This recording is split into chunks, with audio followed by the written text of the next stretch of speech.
In places like the United States, 45% of arable land in America goes to meat and dairy agriculture. Globally, that number is between 40 and 60%.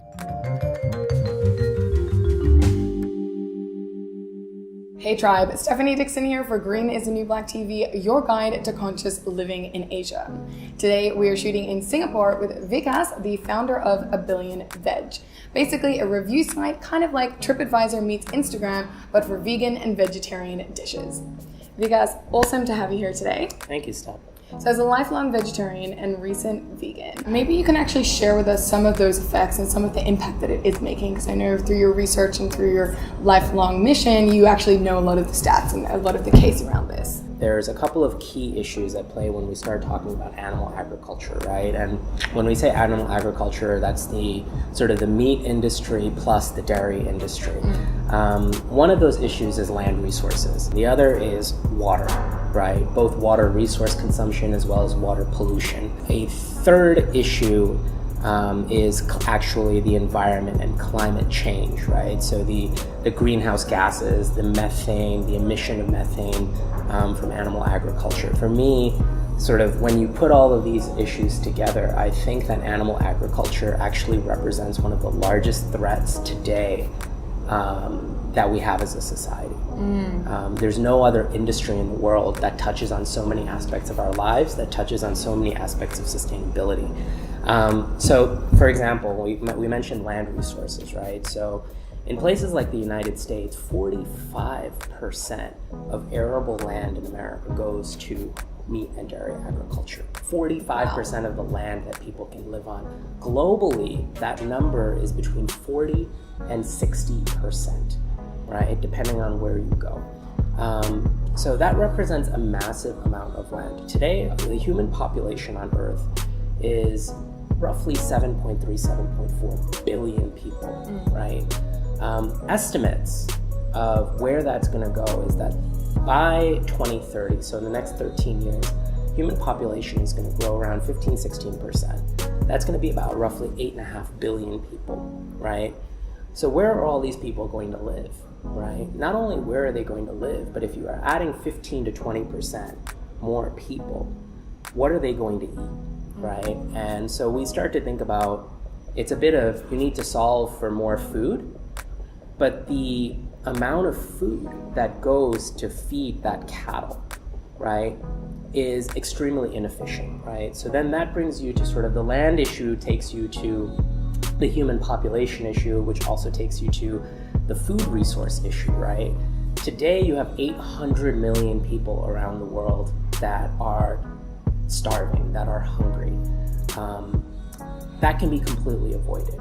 Because the amount of, if you look at the amount of food that it takes to feed cattle, right, and then how that trickles down the system, right, it's a highly, highly inefficient process. For every gram of protein that's out there, you need 6 grams of plant protein to basically harvest that 1 gram of animal protein. So it's very highly inefficient. Yeah, so I mean, it's safe to say that we're really facing a very complex, very large issue across multiple areas.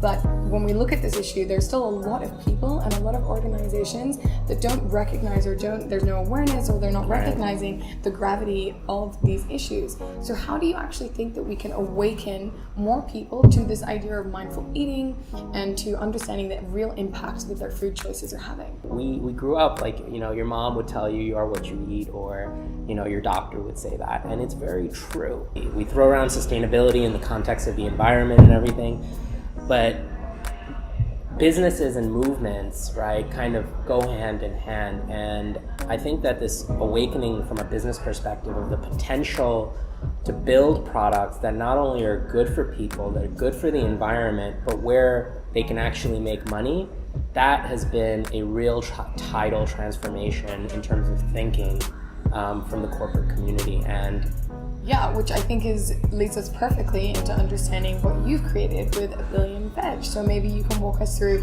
what it is you're creating, what the bigger mission and movement is that you're on. I spent the last 15 years in finance, building businesses.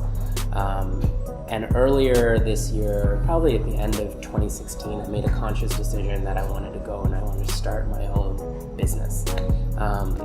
And I thought long and hard about what that was going to be.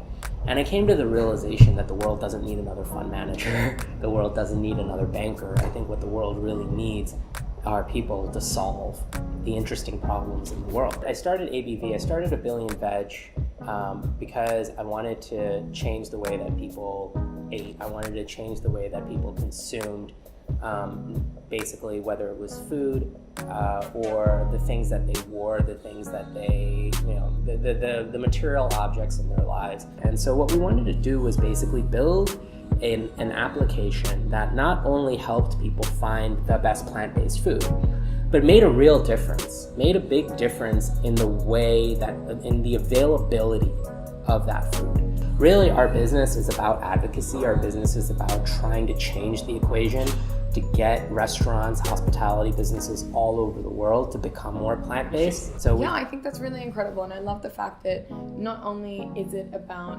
filling the need of the growing plant-based and vegetarian vegan community, but also empowering restaurants by giving them those consumers and making it okay and really shifting the whole industry. So I think it's wonderful what you're doing. So thank you. What would Mother Nature say if she could speak right now? I think Mother Nature would hopefully be encouraged by what we're trying to do. We really want to build something that really helps people become more plant-based and to help people kind of wean off of their traditional dietary preferences or their preferences for things like leather. Yeah, I think that's wonderful. And so what are some little green steps that our audience can take to start being more mindful about their food choices? We have a lot of traditions in society, and food is a very personal thing. So don't go home to see your mom for Christmas and to tell her you're not going to eat whatever she gives you. But maybe the better thing to do is think about maybe a day a week, right, to begin with. And I think if you start to see a positive difference, right, then you're going to maybe do it more than one day a week, and then it could become potentially a part-time or full-time thing in your life. And you could really help this movement by, going and submitting a review. We're going to have an app ready in a few months, but our site's 100% mobile responsive. So, you can pull out your phone when you're eating that, when you order that awesome meal, pull out your phone, take a photo, and submit a review, submit your first review. Vikas, thank you so much for sharing your journey and really inspiring the work that you're doing. And thank you for watching. I hope you learned something today so that you can live more consciously tomorrow.